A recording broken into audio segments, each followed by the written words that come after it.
Hi everyone, welcome to the channel. This is Balaji. In this video, we will take a look at one of the most important storage services in AWS, Amazon Elastic Block Store. This video series will be a two-part series. In the part 1, we will see what is EBS, how it works, and what are its type. Also, we will see its essential features. At the end of the video, I will do a hands-on to demo how I can spin up an EBS and attach to the EC2 instance. Please see the video till the end so that you not only understand the theory part, but also you can understand how you can use the EBS in the real world. Let's go into the video.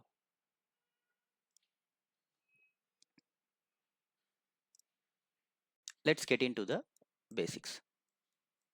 Before I show you my slide, I will explain you in a diagrammatic way why the need for EBS and how it works and what are its future. Okay. Okay. You may have a question. Why do we need EBS? Okay. Correct. Okay. Let's solve that question. Imagine in the physical world, when you have a PC, you attach a hard disk drive to it and then you store the data. Okay, right? Similarly, in the cloud world, when you are running EC2 machines, you need something to store your data. There comes the EBS. Okay, but I'm not telling only EBS is the only thing we can use here. We have a lot of other options as well. But since this video is about EBS, I'm mentioning EBS is here. Other features I will explain you in the later videos. Okay. Okay. So now I explained you why EBS is needed. Let's talk about how EBS will work. Imagine we have a EC2 machine. Via EBS, we will create elastic volumes and then attach to our EC2 instances, and then we can store our data. The minimum requirement is we should have at least one root volume. So this will be called the primary. Okay. Then as per our need in the actual production scenarios, we will save the logs in the other not we will mostly we will not save the logs in the root volume. We will save the logs and other and other application related data in a separate volume. So we can spin up another volume and then we can store our data. We can term it as secondary volume. Then you may have a question whether I can connect same elastic volume to a different EC2 machines. The answer is yes, but only in IO1 and IO2 EBS volume we can do this. In other volume types we cannot do the multi attach. I mean attaching the volume which is already attached to some other instance to a different instance. And then you may have a question. So we are saving data in our EBS. So how I can protect the data? So EBS support encryption as well. You can encrypt your data which is getting stored in EBS. Let's explain how elastic volume benefit us. Imagine you have a EC2 instance and you already attached some 20 GB of root volume, which is nothing but a elastic volume.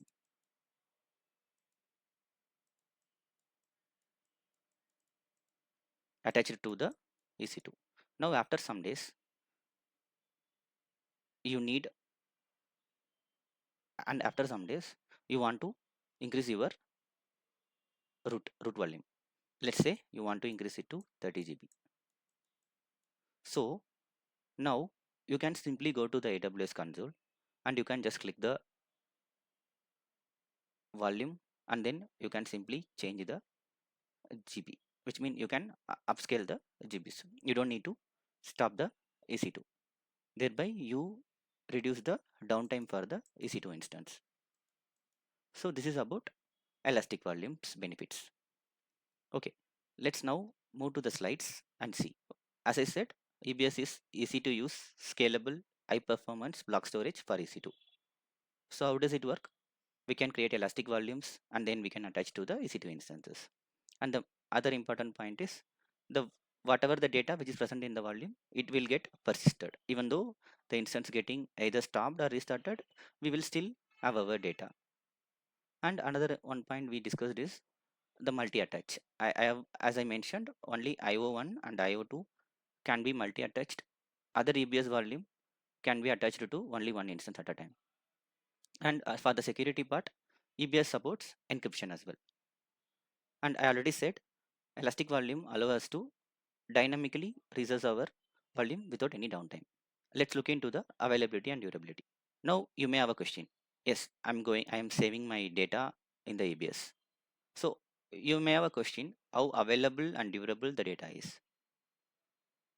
So EBS volumes are usually availability zone scoped, and when you go and create a EBS on a availability zone, AWS itself will replicate that EBS across multiple servers within the same AC zone to prevent data loss from any hardware failures. This will ensure the high availability for your EBS volume.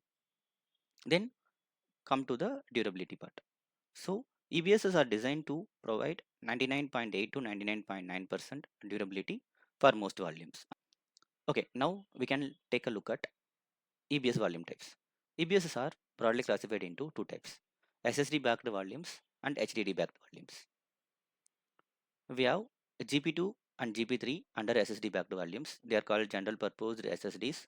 They are mostly used in common workloads like web servers, etc. And we have IO1 and IO2. I already said they support multi-attach. So they are called provisioned IOPS SSD. They are mostly used for high performance DBs. And then we have HDD backed volumes, which are MBs intensive. We have ST1 throughput optimized HDD, which will be mostly used in big data field, and we have SC1 cold HDD, which can be used for infrequently accessed data. With this, our theory part is over. Don't skip the video. We will now move into the demo part. Let's start the demo. I'm going to spin up a EC2 instance.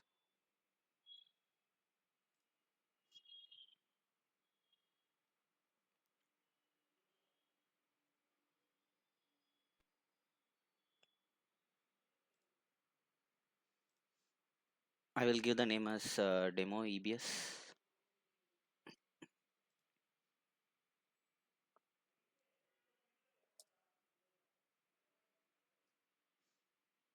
and the Ubuntu image I will select. It will come under free tier eligible. I'm going with 24.04. If you want to go with any other image also, you can go. We have 22.04 and 24.04. I'm going with 24.04. Anyway, the steps we are going to follow will be the same.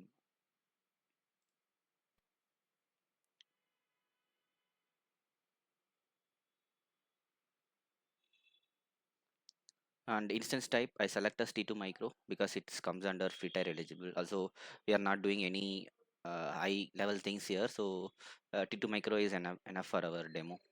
And keeper, I already have one keeper. If you don't have a keeper, you can generate by clicking on this create a new keeper. And other settings, I leave it as same as default, and I will go and select a security group. I'm selecting a default security group because I will just SSH into the instance, so a default security group will be enough. And for now, I will have a root EBS of 8 GB volume. I'm not attaching any other secondary volumes, and I'm going and spinning up the instance.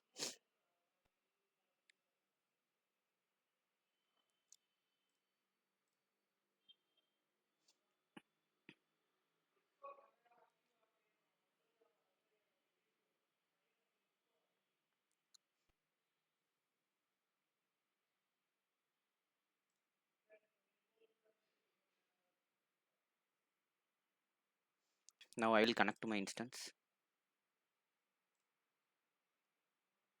You can connect with any of the options you want. You can use a Git bash or any other SSH client.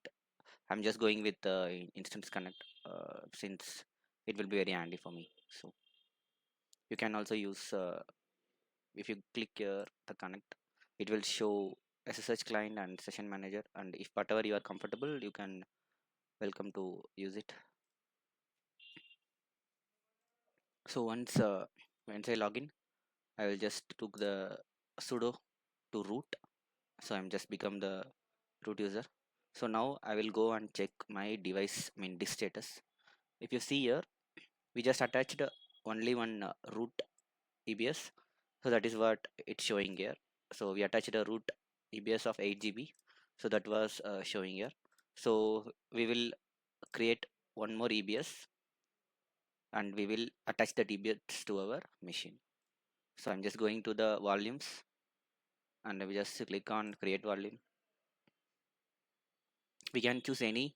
I just go with a GP3, and since it's a demo only, I will just stick with 10 GB. It's enough, or else 15 GB. And this should be very important. As I already said, AZ is sorry, EBS is availability zone scope.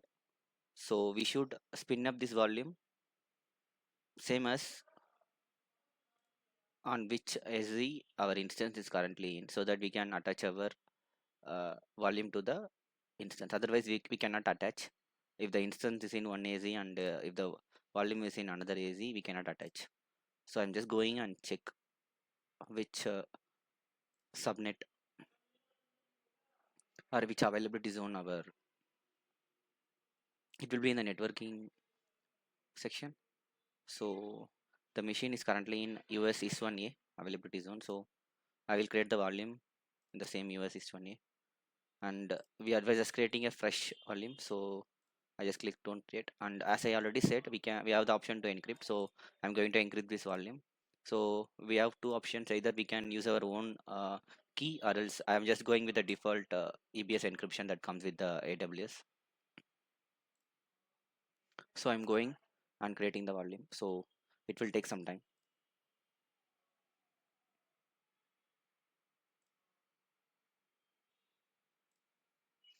So now I will go again and again refresh. So this is the 15 GB volume which we created. So now the volume is available state. So I'm gonna go and attach the volume to my machine. So as you see, it is showing since we spin the volume in the US is 1A, it is showing is US is 1A as the availability zone. So whatever the instance which are currently in US is 1A, which will display here. So we can, so this is the instance we launched. So I'm just selecting that, and it will ask for the disk name or device name. So I will go with you can switch anything. So I will just go with XBD, something in the X.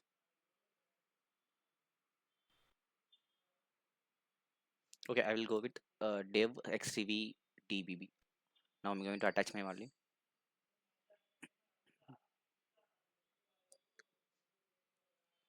Okay, now it's showing volume is successfully attached. We go into the machine and we'll see, but the attached disk is not showing here. We can only see our root volume because we just attached the volume. We need to do further steps on the machine to make sure the volume gets reflected on the machine. So I will just go and do lsblk command. So it will show all the volumes currently on the machines. So this is the xvdbb. This is the volume we have attached recently. So I have some commands handy which will help us. So first we need to check whether our volume has any file system in it, because to mount a volume we should have a file system. Since we created this volume just now, I think it will not have a file system attached to it. Yeah, it doesn't have anything attached to it. So we will go ahead and we will create a file system out of it. So this is the command sudo mfs -d SFX. So I'm just going and creating one file system out of it. So now the file system is created. If you now do the ls build, okay, now you can see if you compare. So now we have created the file system. Now if we give the same command as earlier, we can see the output. So now you can see there is a XFS file system created. So now we should make some mounting directory and attach this volume or attach this file system. So I will just create one directory as slash data.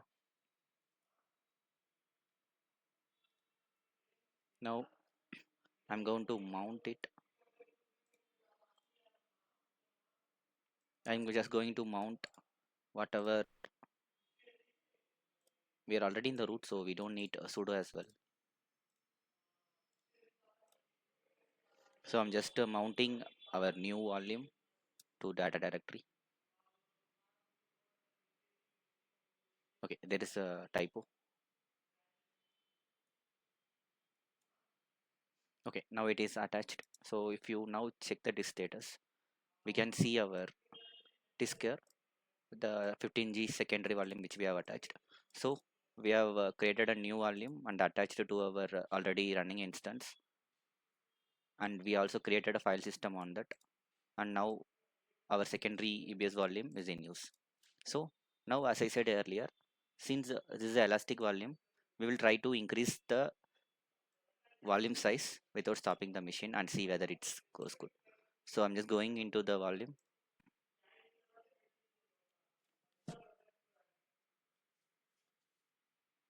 I'm just going to modify. Instead of 15, I will go with 20. So I'm going and modify. So it will take some time.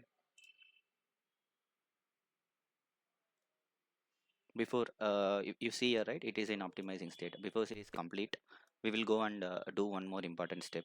So whatever the file system and secondary EBS volume we attached, if you want to persist after the reboot or like whenever we stop the machine and starting it again, if you want this volume to come up during the boot, we need to do one more step. We need to put this volume entry in the FS tab.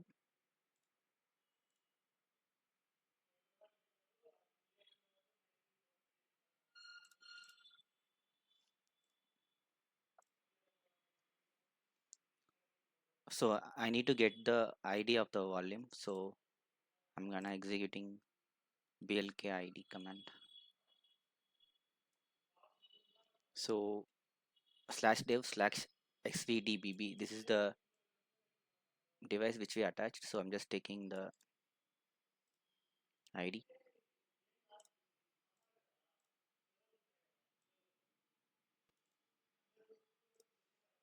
So along with this, we need to pass some parameters like slash data is the mounting directory which we attached, and xfx is the file system, and this two here denotes that this is the secondary volume. This is not a root volume, so it's two denotes is the secondary volume. So I'm just going into vi etc fs tab, and I'm just going to, in the last I will put this entry.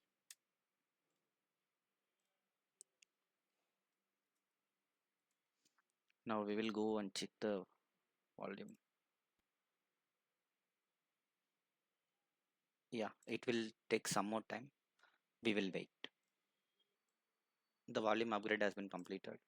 Now we go into the machine and we view the disk, but inside the disk it's still showing 15G because we need to resize the volume, because we just increased the volume size from the console. So within the machine also we need to resize it. So for that we need to use.